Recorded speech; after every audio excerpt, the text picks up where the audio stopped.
এক বৃদ্ধ নাতিকে স্কুলে নিয়ে যাচ্ছিলেন।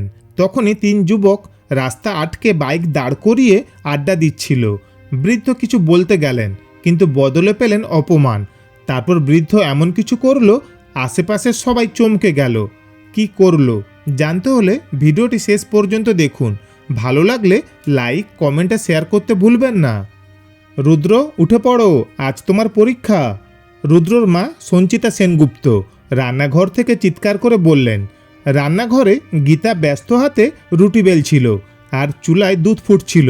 ঘড়িতে তখন সকাল 8:30 বাজে। উফ মা, আর একটু ঘুমোই না। রুদ্র কাঁথা মুড়ি দিয়ে চোখ বন্ধ করল। সঞ্চিতা বিরক্ত হয়ে ছেলের ঘরে এলেন। এই ছেলে, ওঠো বলছি, পরীক্ষা আছে, আর তুমি এখনো শুয়ে আছো। রুদ্র চাদরের নিচ থেকে মৃদু গলায় বলল, আমি সব পড়ে নিয়েছি মা। সঞ্চিতা কপালে হাত চাপ দিয়ে বললেন, পড়েছ না ঘুমিয়েছ, একবার চোখ বুলিয়ে নাও। অন্য ঘরে বসে চা খাচ্ছিলেন অরুণ সেনগুপ্ত। সকালে পত্রিকা পড়ার অভ্যাস, কিন্তু আজ সঞ্চিতার চিৎকার শুনে মাথা তুললেন। বাবা, আজ আপনি দিয়ে আসুন না রুদ্রকে, ওর বাবা আজ তাড়াতাড়ি অফিসে চলে গেছে।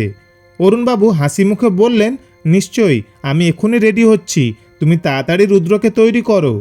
দাদু যাবে? রুদ্র খুশি হয়ে লাফিয়ে উঠল। হ্যাঁ বাবা, তবে তুমি জলদি তৈরি হও। সঞ্চিতা তাড়াতাড়ি ছেলেকে গরম দুধের গ্লাস এগিয়ে দিলেন। খালি পেটে বের হলে আবার পেটে ব্যথা করবে।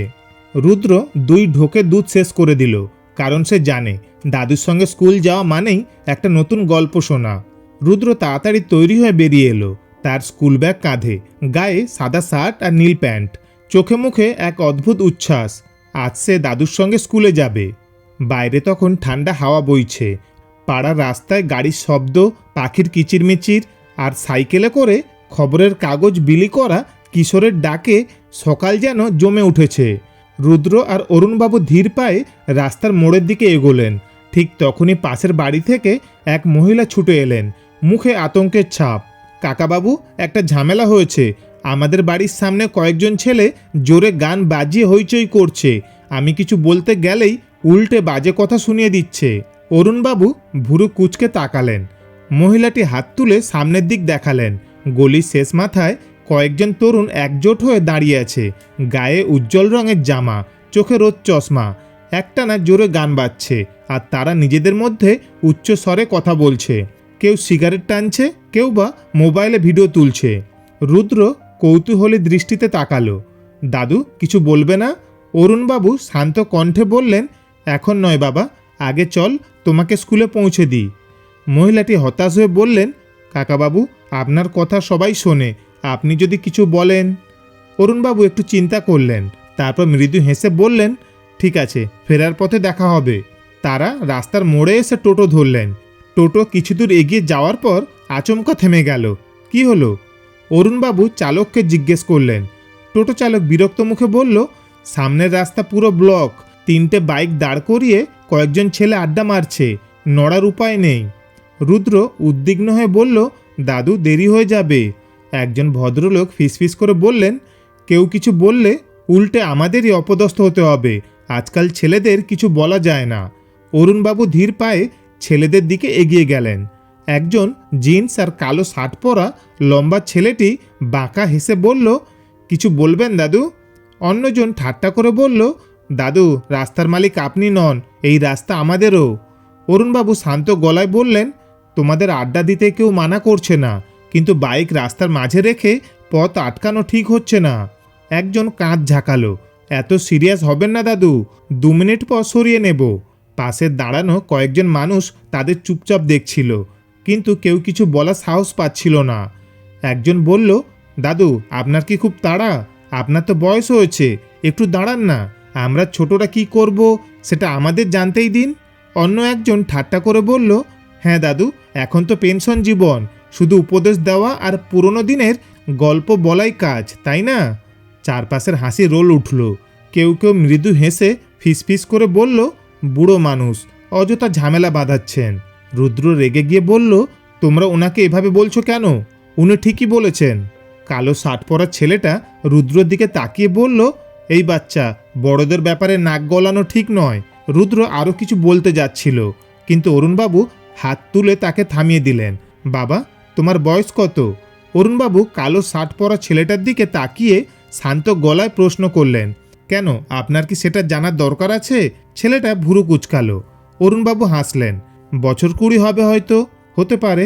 তাহলে শোনো, আমি তোমার 3 গুণ বয়সী, জীবনে অনেক কিছু দেখেছি, জানি এখন যা করছো সেটাকে তোমরা সাধারণ ব্যাপার ভাবছো, কিন্তু কোনো একদিন যদি তোমার কোনো কাছের মানুষ এই রাস্তায় অসুস্থ অবস্থায় আটকে পড়ে, তখন বুঝবে এটা কত বড় অন্যায়। ছেলেটা বিরক্ত মুখে বলল, বেশি লেকচার দিচ্ছেন দাদু, যান না, আপনার টোটোতে গিয়ে বসুন। তার কথার সঙ্গে সঙ্গেই একজন হেসে উঠল, না, দাদু খুব সিরিয়াস হয়ে গেছেন। এরপর হঠাৎই কালো শার্ট পরা ছেলেটা কাঁধ নাচিয়ে বলল, দাদু অনেক হয়েছে, একটু সরে দাঁড়ান তো, দেখি কি করি। বলেই সে হালকা ধাক্কা দিল অরুণবাবুর কাঁধে। চারপাশের সবাই হতভম্ব হয়ে গেল। রুদ্র এক ধাপ এগিয়ে গিয়ে বলল, তুমি কি করছো? অরুণবাবু টললেন না, শুধু গভীর দৃষ্টিতে ছেলেটার চোখের দিকে তাকালেন। ঠিক তখনই পাশের চায়ের দোকানের মালিক, গোপওয়ালা এক মাঝবয়সী মানুষ বলে উঠলেন, তোমরা জানো কার সঙ্গে কথা বলছো? কালো শার্ট পরা ছেলেটা বিরক্ত মুখে বলল, আরে দাদু তো। দোকানদার তাকে থামিয়ে দিয়ে বলল, উনি অরুণ সেনগুপ্ত, এক সময়ের ভয়ঙ্কর কঠোর পুলিশ অফিসার, অপরাধীদের ত্রাস। উনি একবার কালীচরণ গ্যাংকে ধরতে গিয়ে নিজের জীবনকে ঝুঁকিতে ফেলেছিলেন। গুলি চালানো হয়েছিল, কিন্তু উনি ভয় পাননি। শেষ পর্যন্ত কালীচরণকে জীবিত ধরেছিলেন। আজও এই শহরে ওনার নাম শুনলে অপরাধীরা কাঁপে। এই কথা শুনতেই ছেলেগুলোর হাসি মিলিয়ে গেল। কালো শার্ট পরা ছেলেটার মুখ কেমন ফ্যাকাশে হয়ে গেল। তার হাতে ধরা ফোনটা কাঁপছে যেন। একজন হালকা গলায় বলল, কি, উনি কি সেই? আর একজন চুপচাপ পেছনে সরে গেল। অরুণবাবু চোখ তুলে ছেলেগুলোর দিকে তাকালেন। তার দৃষ্টি যেন শীতল লোহার মতো কড়া। একসময় এই দৃষ্টিতেই অপরাধীরা কাঁপত, আর আজ এই ছেলেগুলোও থমথমে মুখে দাঁড়িয়ে আছে। একজন তো আর চোখে পালানোর পথ খুঁজতে লাগলো। এবার অরুণবাবু ধীর অথচ দৃঢ় গলায় বললেন, সাহস থাকলে ভালো কাজে লাগাও, অন্যায়কে রক্ষা করার জন্য নয়। যেদিন বুঝবে সম্মান ভয় থেকে জন্মায় না, কাজ থেকে জন্মায়, সেদিন সত্যিকারে মানুষ হবে। সবাই চুপ, কেউ মুখ তুলেও তাকাতে পারছে না। তখনই একজন অস্ফুট কণ্ঠে বলে উঠল, আমরা দুঃখিত দাদু, আমাদের ভুল হয়েছে। বাকিরাও আস্তে আস্তে মাথা নিচু করে ফেলল। একজন দ্রুত বাইক সরিয়ে নিল। বাকি দুজন তড়িঘড়ি নিজের বাইক স্টার্ট দিয়ে রাস্তা পরিষ্কার করল। চারপাশে দাঁড়িয়ে থাকা মানুষগুলো বিস্ময়ের সঙ্গে পুরো দৃশ্য দেখছিল। এক মুহূর্ত নীরব থাকার পর সবাই হাততালি দিতে শুরু করলো। এক বৃদ্ধা এগিয়ে এসে বললেন, আপনার মতো মানুষ এখনও আছেন বলেই আমরা একটু স্বস্তিতে থাকি। একজন তরুণ স্যালুট করল, আপনাকে স্যালুট জানাই স্যার। রুদ্র বিস্ময়ে দাদুর দিকে তাকিয়ে রইল। রাস্তা পরিষ্কার হওয়ার পর অরুণবাবু এবং রুদ্র আবার টোটোতে উঠলেন। রুদ্রের চোখে মুখে এখনও বিস্ময়। সে দাদুর দিকে তাকিয়ে বলল, দাদু তুমি সত্যি একজন নায়ক। অরুণবাবু হাসলেন, নায়ক হওয়ার চেয়ে সঠিক কাজ করা গুরুত্বপূর্ণ রুদ্র। আজকের ঘটনাটা মনে রাখবে। স্কুলে পৌঁছে রুদ্র দাদুকে জড়িয়ে ধরে বলল, দাদু তুমি আজ আমাকে অনেক বড় কিছু শিখিয়েছ। অরুণবাবু মৃদু হেসে বললেন, যাও পরীক্ষায় ভালো করো, আমি ফেরার পথে আবার সেই ছেলেদের সাথে কথা বলবো। স্কুলের গেট দিয়ে রুদ্র ভেতরে ঢুকতেই তার বন্ধুরা তাকে ঘিরে ধরল। কিরে রুদ্র, আজ এত উচ্ছ্বাস কেন? রুদ্র গর্বিত গলায় বলল, আমার দাদু আজ আমাকে শিখিয়েছেন যে সাহসের সঠিক ব্যবহারই একজন মানুষের আসল শক্তি। অন্যদিকে অরুণবাবু ফেরার পথে সেই ছেলেদের কাছে গেলেন।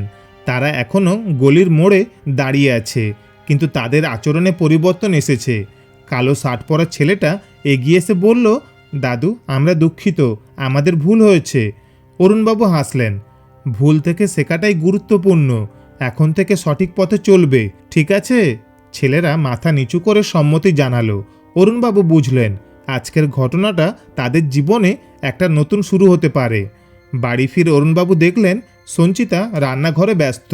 তিনি হাসি মুখে বললেন, বাবা রুদ্র স্কুলে ঠিক সময়ে পৌঁছেছে তো? পরীক্ষার জন্য প্রস্তুত আছে নিশ্চয়ই?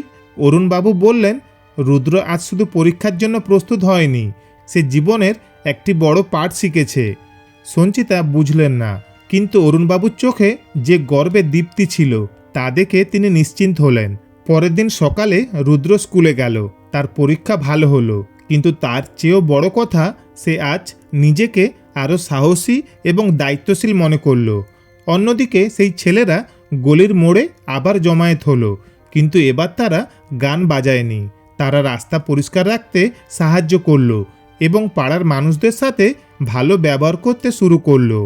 আসলে ঝামেলা তৈরি করার চেয়ে সমাধান খোঁজা অনেক বড় গুণ। সঠিক পথে চললে জীবনে শান্তি এবং সম্মান দুটোই পাওয়া যায়। আর এই শিক্ষাটাই রুদ্র এবং ছেলেদের জীবনে একটি নতুন অধ্যায়ের সূচনা করলো। তো বন্ধুরা, আজকের এই গল্পটি তোমাদের কেমন লাগলো কমেন্ট করে জানিও। ভালো লাগলে লাইক ও শেয়ার করে দিও। ধন্যবাদ, ভালো থাকবেন।